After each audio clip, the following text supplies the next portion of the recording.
I've been alone inside my mind. Bon, lui c'est mon pote Charles. Aujourd'hui nous allons questionner plusieurs personnes qui vont raconter leurs histoires du passé et du présent. Bon, je vous laisse avec la suite des interviews.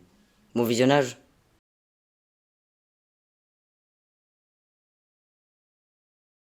À la campagne, après la guerre, les gens avaient faim. Mais ils avaient mangé beaucoup de pommes de terre pendant la guerre. Et à la campagne, on trouvait encore de la viande et tout. Et là, vient au monde une petite fille, après ses frères et sœurs. Elle allait à l'école du village, mais il n'y avait pas de chaussures après la guerre. Donc elle allait à l'école en sabots et des pantoufles de laine. Et arrivée à l'école, elle enlevait les sabots, elle marchait avec ses pantoufles de laine dans l'école.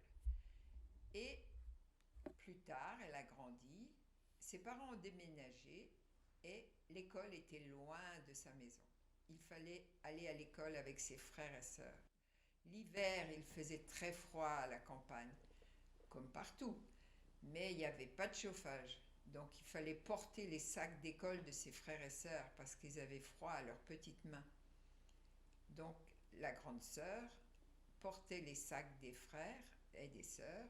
Ses mains étaient toutes gelées, mais le soir, quand elle rentrait à la maison, leur maman levait ses bras et tout le monde allait blottir ses petits poings sous ses bras, ses aisselles, on peut dire. Et là, il faisait tellement chaud, on était tellement contents. Et après, elle grandit toujours, cette petite fille, et il fallait aller dans des grandes écoles. Et à la campagne, il n'y a pas de grande école. Il fallait aller à la ville. Et là, il fallait qu'elle dorme dans l'école. Elle était interne. Et elle ne voyait ses parents que pendant les vacances. Et c'était tellement triste chaque fois. Elle était contente de prendre des vacances, de retrouver son papa, sa maman, ses frères et sœurs. Mais quand sa maman l'a ramenée après les vacances, elle pleurait. Sa maman ne montrait pas qu'elle pleurait. Elle se mettait derrière la porte et toutes les deux pleuraient d'un côté de la porte et de l'autre. Et on attendait les vacances suivantes pour revoir ses parents. Aujourd'hui, les enfants n'ont pas connu la guerre, elle non plus, puisqu'elle est née après. Mais d'un autre côté, il faudrait bien apprendre à reconnaître qu'aujourd'hui, les enfants sont beaucoup plus gâtés, beaucoup trop. Tout est normal, tout est facile pour eux. Ils n'ont plus la vraie valeur des choses. C'est regrettable, mais un jour, j'espère qu'il n'y aura jamais plus la guerre. Mais si ça arrivait, ça leur ferait peut-être du bien de connaître un peu la misère. Vous trouvez cette époque mieux que celle d'avant? Aujourd'hui, Oui. non. Avant, on avait besoin de rien, on était heureux de petites choses. À Noël, on recevait une orange. Et le Père Noël, disons, à Saint-Nicolas, on recevait une orange, un chocolat. Le Père Noël amenait aux filles une petite poupée, aux garçons un petit jouet, un petit, un petit marteau en bois ou quelque chose comme ça. Et il n'y avait pas de machine à laver. Mais ça fait rien, on lavait son linge dans les ruisseaux, comme dans les films. Maintenant, les jeunes, ils ont une machine pour laver le linge, pour laver les pieds, pour laver la vaisselle, pour tout laver. Et voilà, il arrive ce qui devait arriver. Il n'y a plus d'eau.